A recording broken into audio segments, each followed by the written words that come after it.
तंगी की वजह से जमात का मुकर्रर करना, इसका क्या हुक्म है? तंगी की वजह से तकरार जमात, इसका क्या हुक्म है?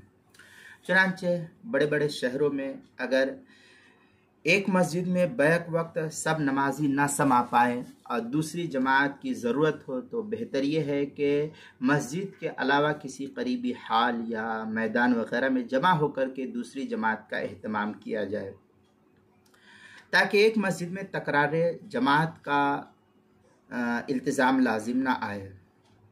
लेकिन अगर दूसरी जगह जमात करने का इंतज़ाम बिल्कुल मुमकिन ही ना हो, तो एक ही मस्जिद में दूसरे इमाम की इक़्तिदा में माबकिया लोग जुमा की नमाज अदा कर सकते हैं, क्योंकि यहाँ जमात तकरार की इल्लत तक़लील जमात नहीं पाई जा रही है।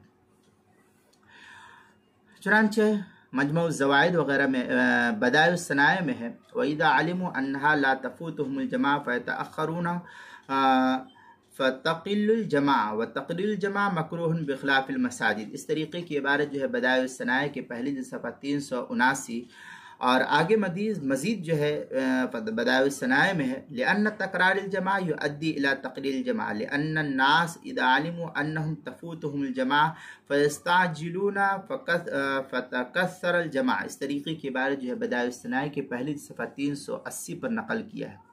मज़ीद आगे है कि दूसरी जमात जो जमात की अदा की जा रही है उसके लिए अज़ान व इक़ामत नहीं कही जाएगी। चुनांचे इस मसले को भी बदाइउ सनाए के पहली जिल्द सफ़ा 378 पर नकल किया है। लिखते हैं व इन सल्ला फ़ीही अहला बि अज़ान व इक़ामा औ बाद अहलिही यकरहु लिग़ैरि अहलिही वल बाक़ून व अहलुहु। इस तरीक़े की इबारत जो है बदाइउ सनाए की पहली जिल्द सफ़ा 378 पर नकल किया और किताबुल मसाइल की पहली जिल्द सफ़ा 421 और 422 पर भी इसको नकल किया गया है।